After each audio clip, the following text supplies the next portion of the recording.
Welcome back to Sledgehammer Horror, guys. I'm Ashley Sledge, and let's talk horror. So today I'm here to do my review on Traumatica. It is available now on VOD. I am going to talk about the positives, the negatives, and I am going to spoil this film. So I hope you check out Traumatica, but for now, let's get to the positives.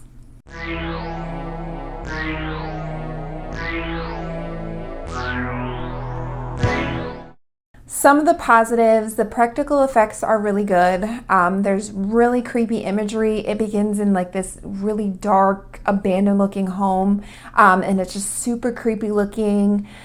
Sean Whalen is in it. I freaking love him. Obviously, People Under the Stairs, like he's so great. All the actors did a phenomenal job. This really hits home for real world horror. You have child abuse, SA. This movie definitely makes you feel uncomfortable. And then also like the burden that the older kids take on to keep their younger siblings protected from predators. You definitely, like I said, it makes you feel something. You feel uncomfortable, you feel sadness. And it's just absolutely real life horror. And the gore is top notch, did really good. You know how I love my gore, and this gore was really great.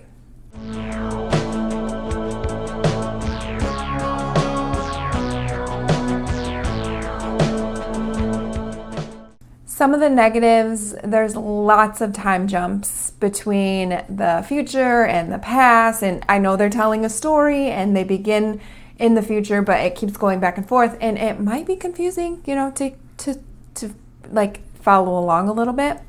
Also, there's parental SA, and like I said, it makes you feel something. That was one of like my positives, is that this definitely makes you feel uncomfortable, but that it's a lot for me, and some people this might be a trigger too. Fade outs, you know how we feel about our fade outs. Ken has rubbed off on me. We don't like our fade outs, fade to black.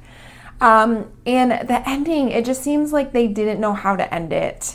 I have a lot of questions that I am going to get to in the spoiler part of this, but it's like I feel like they didn't touch on certain areas, and I wish they would have, and maybe the ending would have been a little different, but like the ending just seemed very just like they didn't know what to do with it. So those are my negatives. Let's get into the spoilers.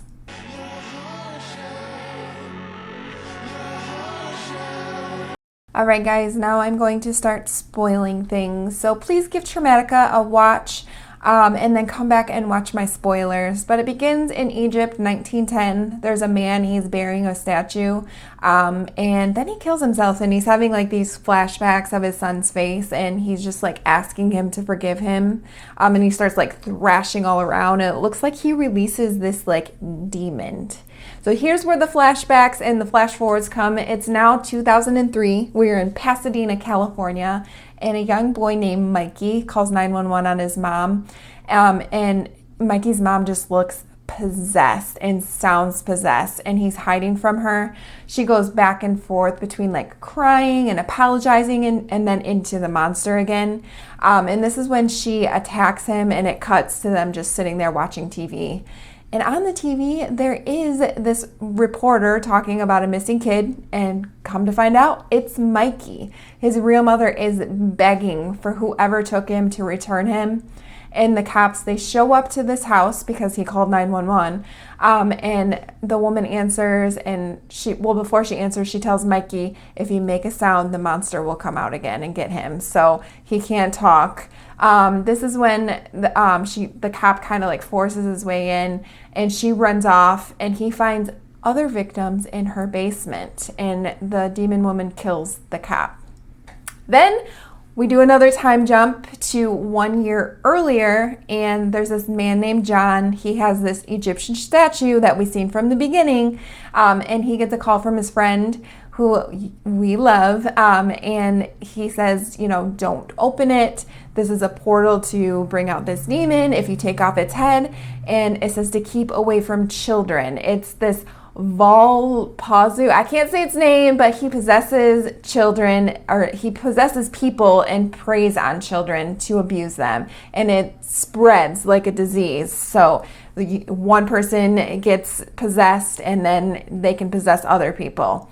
And of course, John opens the statue, and the smoke type stuff comes out of the statue.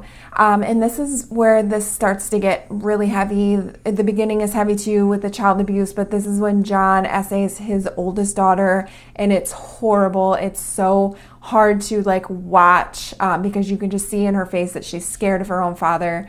And you see this girl, and she's actually the demon woman from the beginning, from the year post. And he tells his daughter, don't tell your mom or your sister or the monster might come out again. So her name is Abigail, and she wakes up. Her dad is like sucking on her toes, and there's black liquid, and he like spits it on her, and he smiles this creepy ass smile. And she smiles back, like showing that she is now also possessed. So Abigail, she leaves, and John is like calling his ex-wife, trying to find her, and pretty much his ex-wife is like, you're a piece of shit, like how can you lose your child?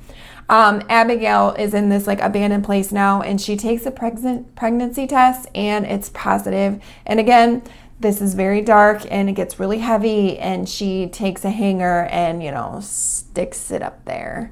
So there's a lot of heavy moments in this movie. So she sees her dad there, he's possessed still, and he's telling her that you fucked up. Like, he chose you and you killed his child.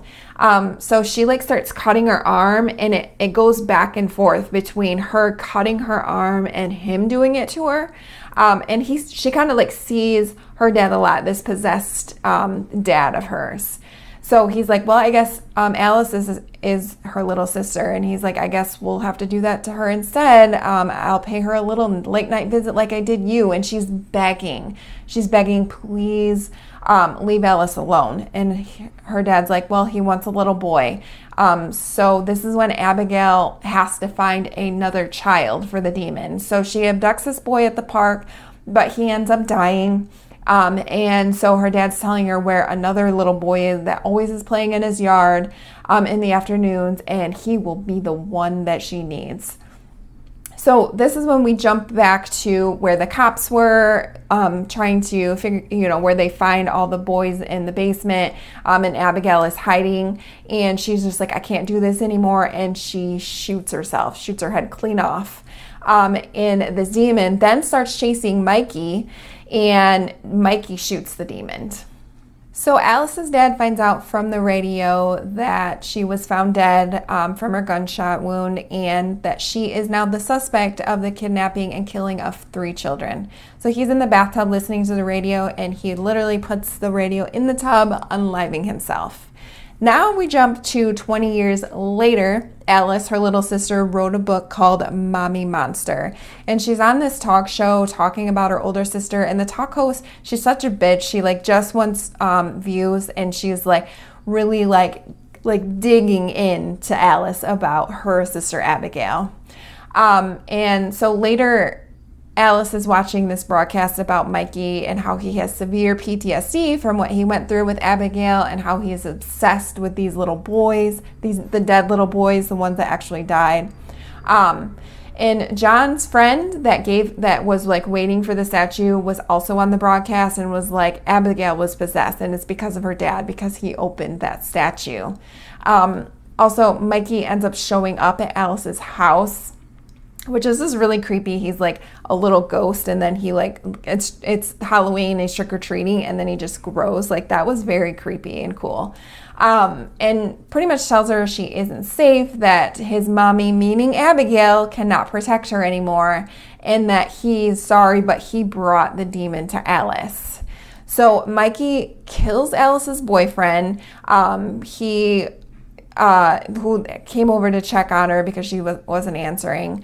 And then he goes to the studio where Alice had her little talk show, and literally kills everybody in the studio, except for the talk show host. And Alice is like, you don't have to be the one. Like, I'll be your mommy. I'll take care of you. And the talk show host stabs Mikey. And after she stabs him, she looks at Alice and is like, well, do you have time for an interview tomorrow. Like, bitch, like that's all you care about. So that's how it ends. So before, when I was talking about the questions that I have, how did the demons spread? So is now Alice going to be possessed? Like we really didn't get into that. It's just done with the question about the interview. And why is Mikey obsessed with the 3 dead boys? Is it because they were his children and he's the demon? And what happened to the evil statue? Like, where's that? Who has that? So I do have a lot of questions about this movie that I felt like they didn't really elaborate on, and maybe, you know, maybe not everyone feels that way, but I did. So thank you so much for watching. As always, keep talking horror, stay who you are, and we'll see you guys soon. Bye, guys.